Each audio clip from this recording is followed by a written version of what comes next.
Now will we see the magic?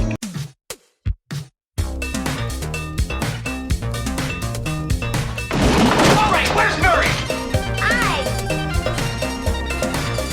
Okay, who is it? This is Jesus, kid. Know then that it is the year 10,191. Yes, we are bored. We're all bored now. Hi, good night. Good night. Hello and welcome to Mary vs. the Movies with your host Mary Jones. And Dennis Ling. And when I told my family what we were going to watch tonight, they said, you can go watch that in the basement. And you know what? Oh, they may be right. They may be absolutely right. And it feels appropriate to watch this film in the basement because that's where I spent all of my adolescence, sitting in the basement, watching MTV. You remember this movie but way better than I do, by the way. I think it was because it seemed vaguely forbidden. The movie we're going to watch. I know, it's like this. Look, I'm not even building my hopes up, but the movie we're going to watch is Earth Girls Are Easy. Yeah. And I remember this being advertised and being like, oh, is this a movie about having sex with aliens? And, you know. It's not? Well, no, I assume that's what it is. Yeah. But, you know, that's a lot for a, 10-year-old? You know? This feels like one of those titles that a movie can't live up to. No, there's no way this lives up to the title. But I remember when this film was being advertised on television, at least, and being curious as to what it was. Because, you know, when you're a kid, you don't understand what sex is. And the thing is, like, I have a feeling this isn't even like a movie with sex in it. Like, yeah. It's entirely front-loaded in the title, and I bet it does not have anything really in it. Like, there's a lot of comedies in the 80s about sex that don't really have sex in them. And I'm sure this is going to be one of those. It's kind of like disappointing in some ways when you expect to have like sex in a movie, and you're too young to know exactly. Like, you know what pornography is, but you don't. Anyway, the point being, there's no way this movie has actual sex in it. But that's what I expected when I was a child. And so this was like forbidden fruit, right? At some point, we're going to do movies like Lambada. Yeah. In my mind, when I was a child, these were all in the same basket of films. Well, that had it in a title, The Forbidden Dance. Right, exactly. Yeah. And so, you know, in the late 80s, early 90s, there was just like a spate of films that seemed to be like, oh, this is all forbidden sex. Yeah. And of course, I was like in that weird cuspy area where it's like you're not really quite going through puberty, but you're kind of going through it. And you know, you're kind of aware of like there's this thing that you don't quite get, right? So, you know, there was that. There was like Tie Me Up, Tie Me Down.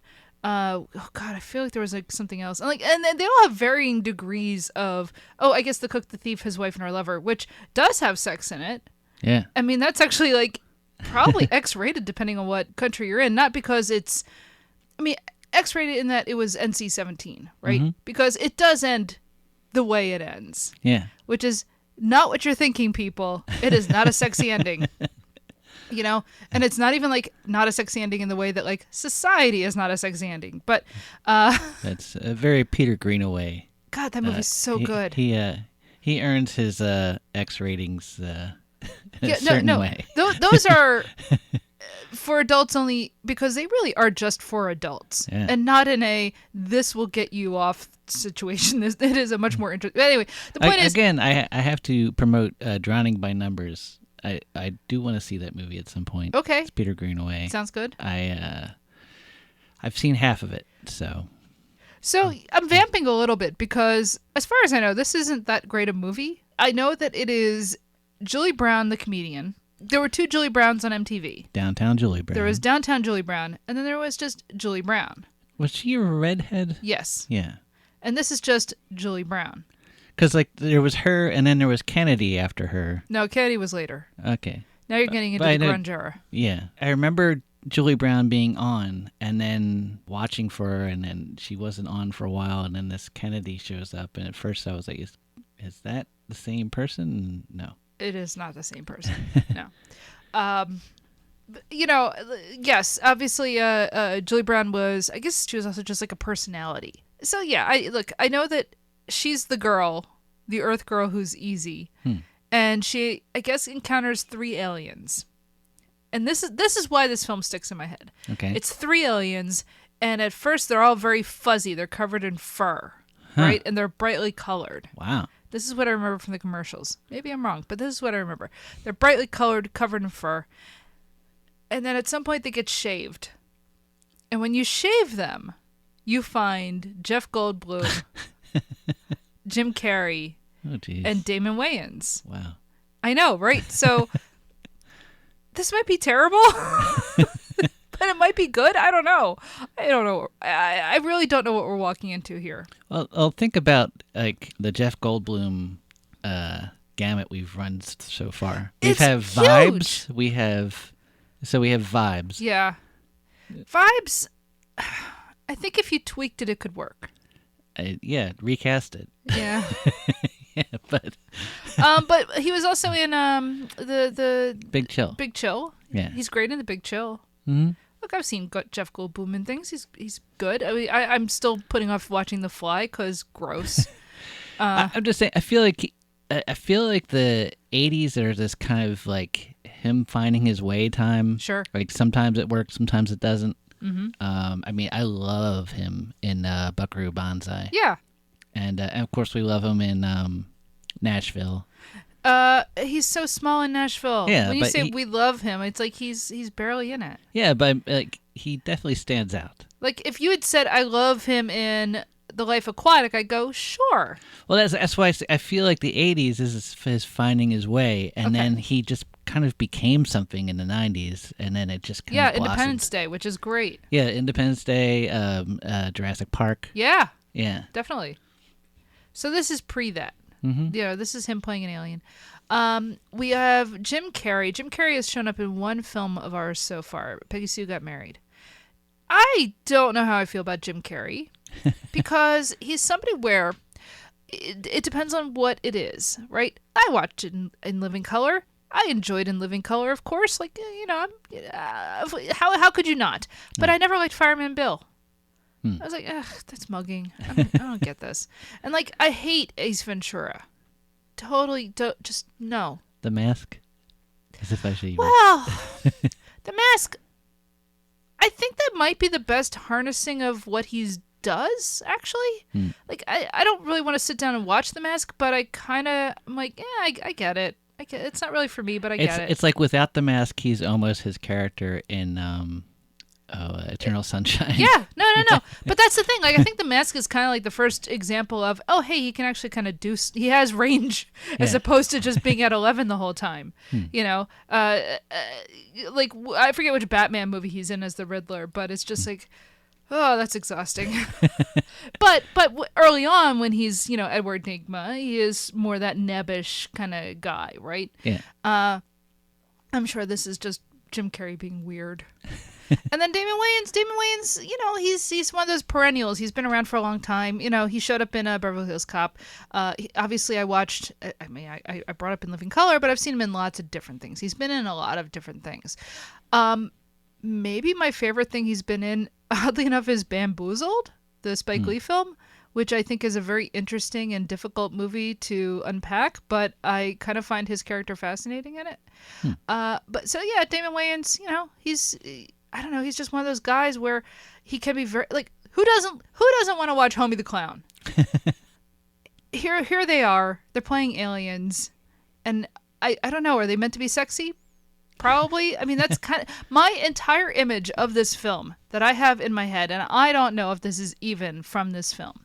I just remember some commercial I saw on television of 1 minute they're hairy dudes, brightly colored, and the next minute there's like a shirtless Jeff Goldblum with a stethoscope around his neck. I don't know if I'm thinking of the right commercial. Huh. But that's what I associate with this film. Yeah. Going from weird hairy ape guy to sexy dude with a stethoscope. Huh. Trying to romance Julie Brown while probably not being able to speak English. Yeah. And really, do you need more from a film? Yes, you absolutely need more from film. But in this case... Oh, wait, we have our question. Oh, do we though? We do. All right. Does anyone die? No. No one dies. Maybe like a dog gets squished. That's right. I'd cover 2 in 1. All right, so we assume there's a love triangle between the three. A love square, a love rhombus. I mean, is it just a polycule? Yeah. Yeah. I don't know. Like, do they all like vie for her affection, or is it just one? Is it one of them and the other's egging him on? Who knows? Who knows? Is there an angry dad, alien, or... Oh, there might be an angry dad somewhere. Yeah, Okay. I could see an angry dad somewhere in this. A dog? Maybe. A dog who's the only one that actually sees them land and is the only one that actually knows they're aliens. And his little ears go up. Yeah. And go, "Roo?" Yeah, Yeah. exactly. Yeah, Okay. sure. I could see that. Yeah. Does she get married to one of them or all of them? That's a good question. Yeah. I don't think there's marriage in the cards here. So you don't think there's going to be sex? I don't think we're going to see sex on screen. Yeah. I don't necessarily want to see sex on screen. Like, Do you want to see them in bed with cigarettes? oh, that would be afterwards? so funny if they just cut from 1 minute he's hairy and the next minute you cut to in bed and he's shaved. And like just has, or like they cut to like they shave him and then all of a sudden they're in bed with cigarettes. Yeah. Actually, that'd be pretty funny. Okay. Yeah, I could live with that. Should we go find out what this dumb movie is? Because I have been curious for so long. I mean, we're talking almost 40 years. Maybe it'll be great. It's going to be terrible. But that's okay. All right. Because I'm blonde, I don't have to think. I talk like a baby and I never pay for drinks. Don't have to worry about getting a man. If I keep this blonde and I keep these tan. Cause I'm a blonde, yeah, yeah, yeah. Cause I'm a blonde, yeah, yeah, yeah. I see people working, it just makes me giggle. Cause I don't have to work, I just have to jiggle. Cause I'm blonde, B-L-O-N-D. Cause I'm a blonde. Where has this movie been my whole life? Look, I realize that we are looking back more than 30 years at this point. The distance of time makes one nostalgic for things, but this film is so 1980s in a way that I just oh, it's like a warm hug. It's Yeah. a blanket of pastels and neon, and I just want to roll up in it forever. No, I love this movie. Look, is this a great film? No, man. Look, you and I, we just saw like Lawrence of Arabia, and we just saw How Green Was My Valley, and I go to the movies all the time, and like, look, I've seen truly great films, canonical. Look, I'm not saying it's that. However, this is so much fun. Yeah. Look, it's big dumb fun. It perfectly captures a time period, right? It's the threads of its time. Oh God, Dennis, really? No, but you know what you did say? You said to me, you turned to me at one point during we were watching this, and you're like, "Oh, this is like Mac and Me meets Liquid Sky." Yeah. You're not wrong for a couple of reasons. Yes, aliens, Mac and Me. Yeah. But Mac and Me is very much of its time period, which is like around this, a little bit after. But Mac and Me is also like just totally embracing consumerism. Yeah. It's got McDonald's right there. The aliens are saved by Coca-Cola, Yeah. right? But Liquid Sky, of course, is this incredibly fashionable, like it's really haute couture, cutting edge, avant-garde sort of art of that time period, right? Yeah. That eventually gets filtered down into what gets called like Memphis Milano, or that whole kind of like 1980s look, right? Yeah. So that it is things like checkerboard patterns and flamingos and teal and pink and all of those colors, and that's what some of the look of this film, a lot of the look of this film is. Yeah. Right. It's that California sort of style. It's it's that mid to late 80s look. Yeah. It looks so good though. I love it. Now, I mean, look, part of that is simply that when this came out, and when the style as it is presenting us is simply what things looked like when I was a child. Yeah. Like high fashion, right? It's not like my house, just like everybody's house if you lived in the 1980s did not look like this. Right. No. I mean, Well, like everybody everywhere except for like L.A. and maybe Miami. Right, exactly. Like our houses were stuck in like 1973 until about 1996, at which point it all just became a Laura Ashley print. You know, this was what was sort of presented at the time as this is kind of what looks cool, and yeah, frankly, you come back almost 40 years later and you go, yeah, this is a great look. Let's bring it back. Oh my God, I love how everything in this looks. So the beginning of this movie is basically like a live action version of that heavy metal part where it's just the two stoner aliens just goofing off. Yeah, it kind of is that, isn't it? Like it looks like a cartoon, like everything. I mean, it's like kind of like a cartoon mixed with like that 50s, classic sci-fi space. Yeah, well, I mean, and this film is very much a terms like parody or whatever get overused a bit. I mean, I suppose it is a parody, but it's also just kind of a nod to, kind of goofy alien movies from the 1950s. They lampshade that at different points. For instance, I mean, there's a dream sequence where Robbie the robot shows up. That dream sequence is amazing. I love it so much. Like, there's just so much going on visually in those things. So this is an interesting movie because it was made basically to, like, it was kind of conceived around the song called Earth Girls Are Easy on this EP that Julie Brown had put out. And it feels like an experiment in a way. It's kind of like part, hey, what if MTV made a movie? Insofar as she was an MTV personality at the time, and, she was making these comedic songs, these parodies, and doing these music videos and stuff. And so it has that how do I put this? Like, it feels a little Monkeys-ish. Yes. I think that's true. Because what I didn't know going into this, much like when we just watched Newsies, I went into this having no idea that it was actually a musical.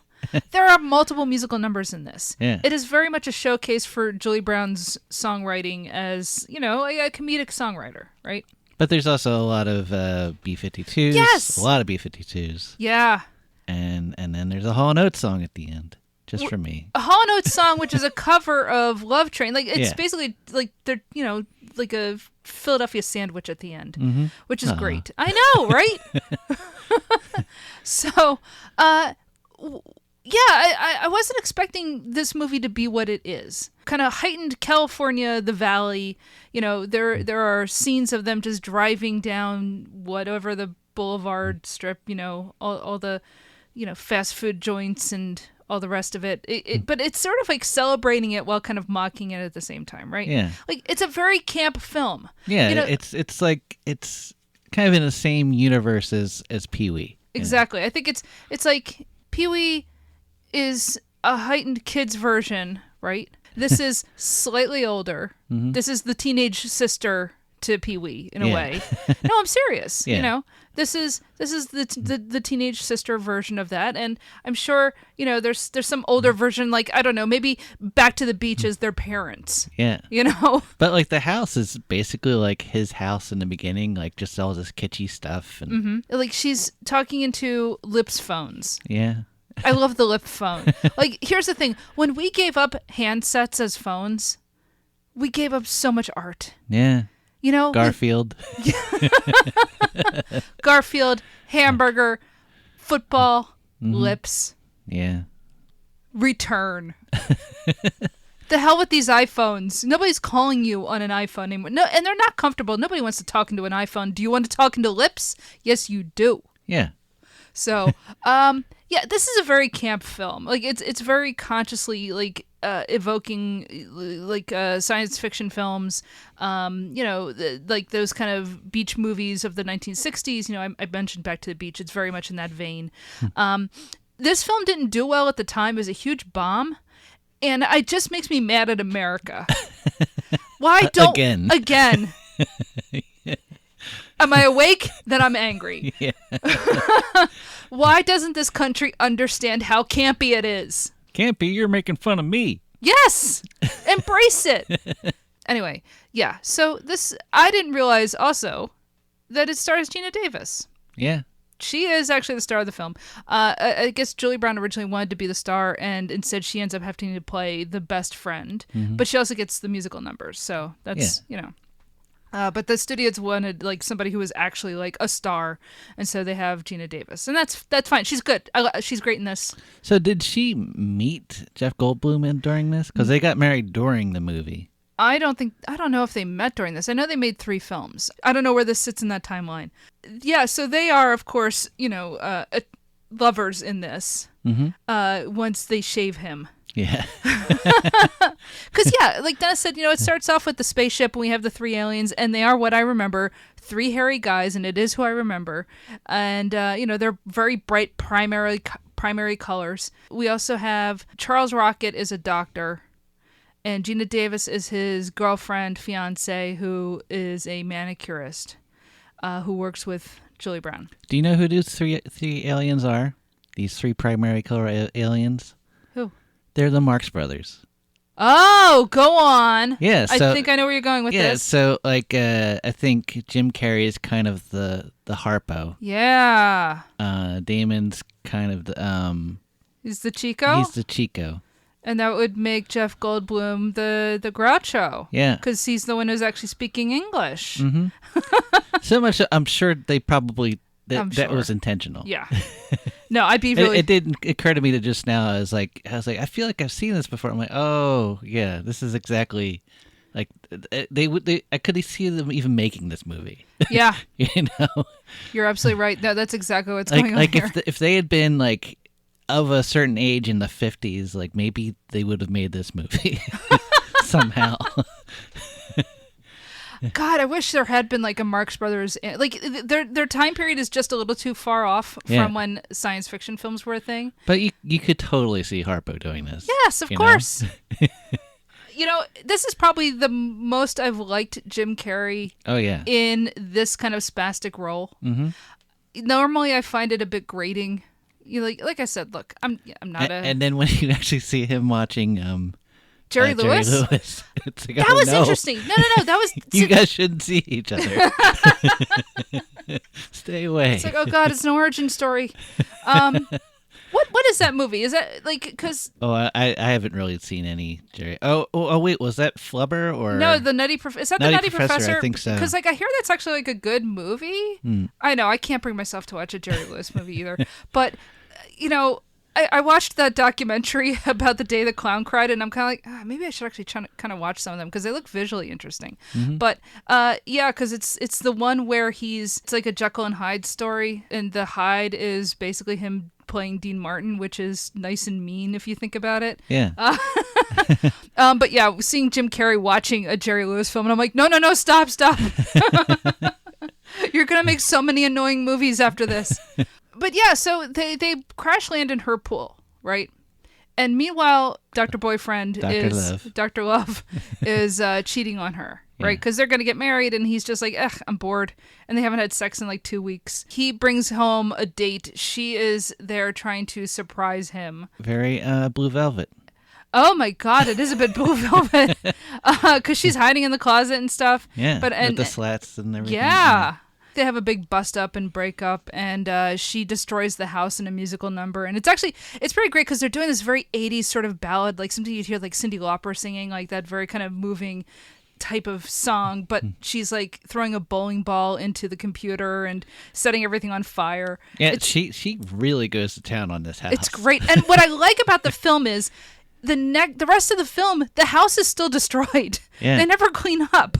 Like, I kind of appreciate the fact that no, you just leave it kind of destroyed like that. Yeah, and he thinks it's the aliens that did it, or at some point he thinks that, but like, no, that was all her. Oh, he thinks it's a break-in. He thinks it's the aliens and what? No. She's just that mad at you. Mm-hmm. So while he's been kicked out of the house for the night, that's when the aliens crash land in their pool. She meets the aliens, and then she has to get somebody to come and drain the pool. And so she calls the pool company, and she's like, "No, I need a very specific guy because he's a stoner and basically won't think this is weird that I have an alien ship in my pool." So she gets Lenny. So yeah, basically she gets Michael McKean. Yeah. And Michael McKean is basically just playing a surfer dude in the whole thing. And my first thought is, as a surfer dude, but actually He's fine, but I never saw him as Michael McKean. And I kept knowing it was him. Like I knew it was him as soon as you see his hair. Yeah. I'm like, oh, that's Michael McKean. But like he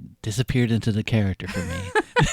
I actually did kind of stop thinking about the fact that it was Michael McKean. Yeah. Which I appreciate. But then, I mean, look, I've seen him in a million things, and it's not as if like when I'm watching Laverne and Charley, I'm thinking about Spinal Tap, so or Better Call Saul for that matter. So it's not like he doesn't disappear into things, but it was kind of, I don't know. I liked seeing him in this film. So yeah, I mean, basically it's just like, oh my God, I've got these aliens here. What do I do with them? Party.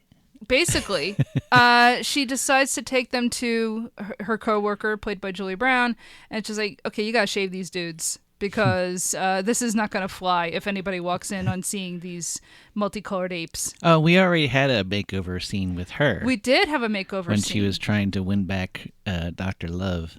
And again, the salon that they work in, again, I love just the way everything looks, because it's that kind of checkerboard and teal. So they do this makeover, but I have to say, Geena Davis has some of the ugliest hair I've ever seen in this film. It's these very tight ringlets on her head, and it just is not a good look for anyone, but especially white girls. I gotta say, when you first see her and she's laying in bed and she's got the veil on, I was like, oh, geez, it's Beetlejuice. Oh, yeah, that's true. Because this is like the same time period. Yeah. So they shave them down, and then, there's just like kind of hijinks ensue of like them adjusting to Earth life. You have them watching television and trying to figure out what food is. They go out for a night on the town, and they go clubbing, and there's a dance-off between Damon Wayans and somebody else in the club, which is actually like a lot of fun to watch. That was great. It actually was a really fun dance sequence. Yeah. The fact that there's like a whole dance sequence, there are musical numbers. I mean, even again, Jim Carrey, it could have been worse. There's a scene where he sticks his tongue down a glass, and like three girls right away are like, I'm going home with him.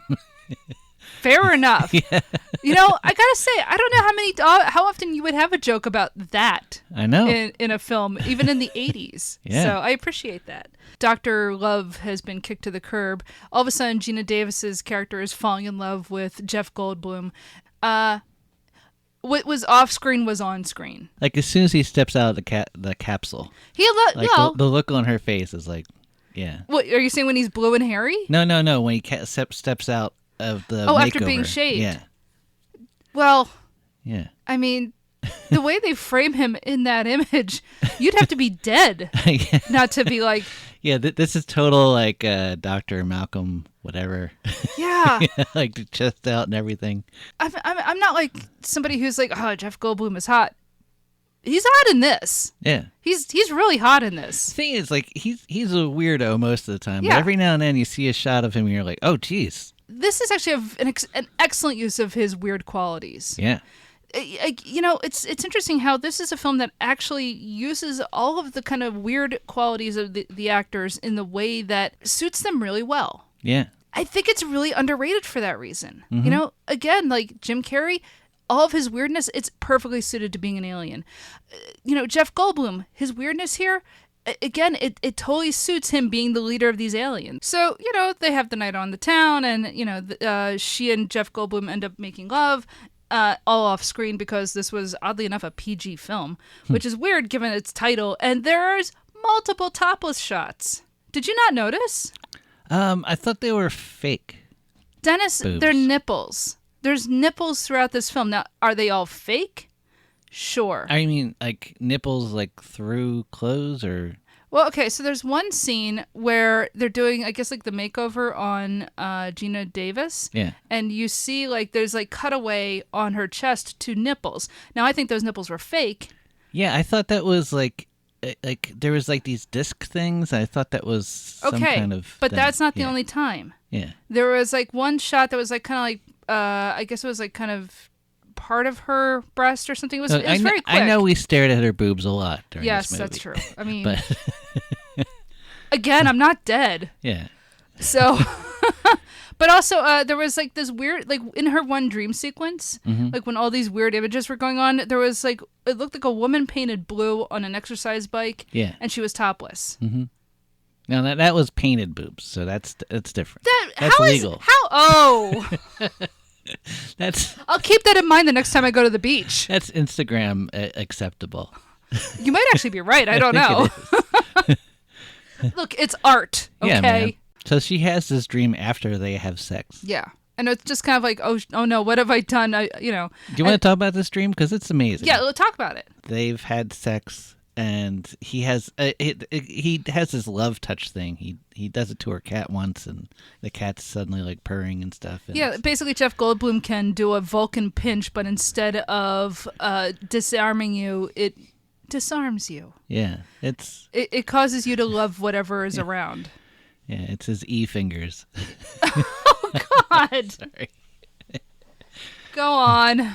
So she has this dream. She sees him, and then she remembers him with all the fur and everything. And then, oh, that's right. She sees the saucers from like the 50s movie. They're watching like Earth versus the Flying Saucers. And then it switches to Beauty and the Beast, like the old. Yeah, the French version, I guess. Yeah. And then she starts wandering the house, and things just get crazy. It just lots of very strange imagery. I don't know. It's just so visually chaotic, but in a way that makes sense as a dream. Like, it's chaotic, but you know how like there's other movies, like say Weird Science, that would do this, and it's crazy, but you definitely get the feel it's not inspired or something. It's like we're just gonna be crazy and whatever. Like, this feels great. Like, yeah. I don't know what it is, but this dream sequence just works. It does. Yeah, there's just something so weird about it, and yet there's a logic running through it of she's preoccupied by the fact that she just had sex with an alien. Yeah. That it's weird for the sake of weird, but at the same time it works. The ship ends up getting fixed, and they want to go back to their planet. But in the meantime, Woody, played by Michael McKean, is just like decides he's going to go to the beach, and he takes two of the aliens, Damon Wayans and Jim Carrey, with him. And so we have a whole thing where they're going to go to the beach. I forget why they're going to the beach, but to see blondes. Oh, to see blondes, right? Before they have to go back to their planet, they want to see basically to see Julie Brown's blonde song. Yeah, that's fine. I'm glad. I was very happy to hear "'Cause I'm a Blonde." Yeah, I love the no brunette sign in the background. Yeah, I mean, look, if you remember her, this is basically the music video for "'Cause I'm a Blonde." And look, do I like stupid things? I love stupid things. I don't remember this at all. How do you not remember this song? That shocks me. I don't know. You never saw this video? I probably did, and I just forgot. Well, I like it. It's very silly. So yeah, they basically do that with her in a blonde wig, and there's a whole thing where they go to get more gas, and they because they're aliens, they don't know what they're doing. They take a gun from a kid, and it's a toy gun, and then they unknowingly hold up the gas station, and it just sets off a series of events. They I guess accidentally almost rob basically a California personality named Evangeline, the woman with the big chest and the crazy sunglasses and stuff. Like, I've seen her before. I've seen her in other stuff. Yeah. So this is just like one of those California people you throw into a movie, like when they show the guy. She just looked like a shag drawing. Yes, that's exactly what she looks like. I was glad to see her in this. Yeah. Yeah, and then you end up with this car chase sequence that you basically, as you pointed out, is basically like the chase sequence in To Live and Die in L.A. Yeah, because they're driving against traffic, they're driving backwards, it's all kinds of crazy. Yeah, it's very crazy. I actually, because this comes out after To Live and Die in L.A., and I wonder if this was actually just them referencing it. Yeah. Both films, total bombs. So, because people don't appreciate art. They don't. So anyway. Can you imagine Willem Dafoe in this movie somewhere? Oh, God. That would have elevated it to another level. Yeah. I mean, it was still, I do love this movie. Yeah. But I just feel like, I don't know. That would have made it actually a perfect film. Yeah. Yeah.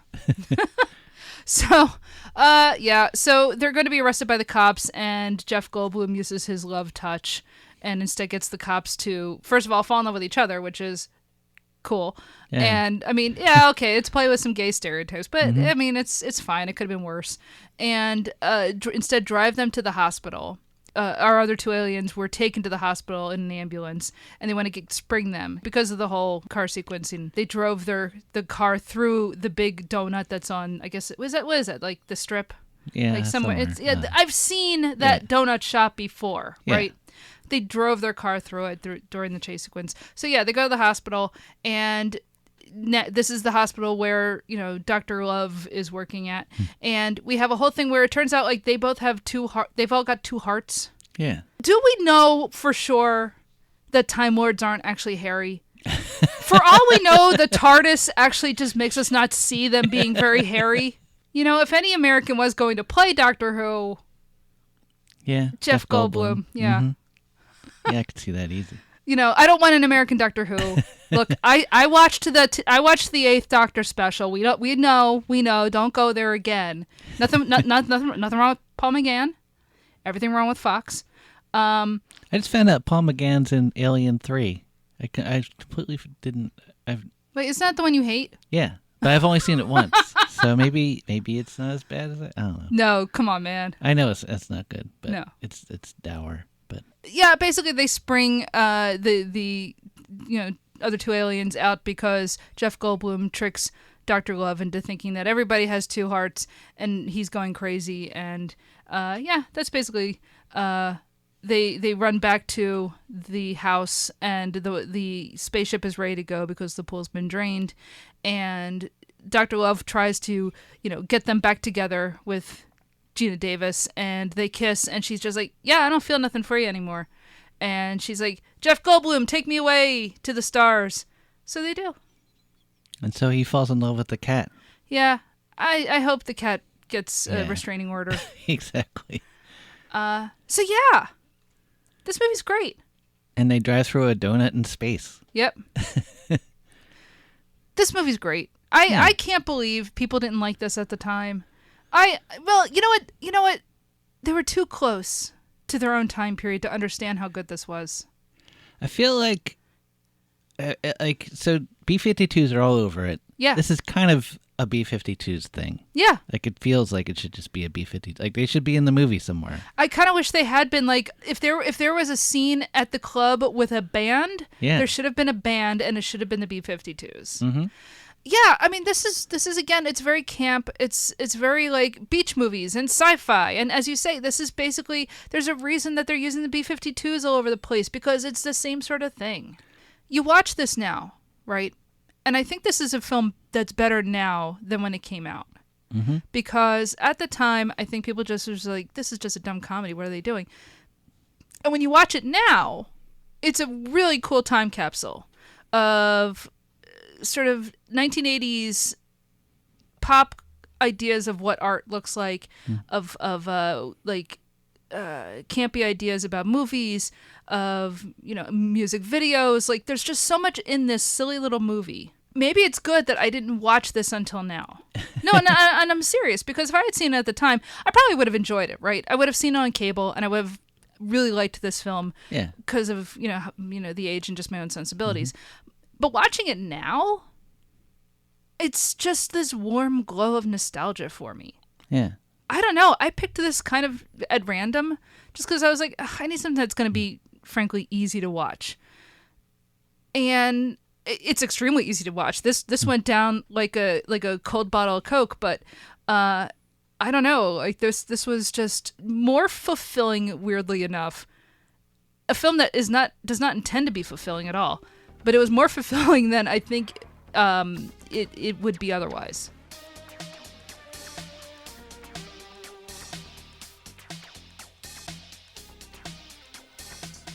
All right, so that was Earth Girls Are Easy, starring Geena Davis, Jeff Goldblum, Jim Carrey, Damon Wayans, Michael B. Keane, Charles Rocket, and of course, Julie Brown.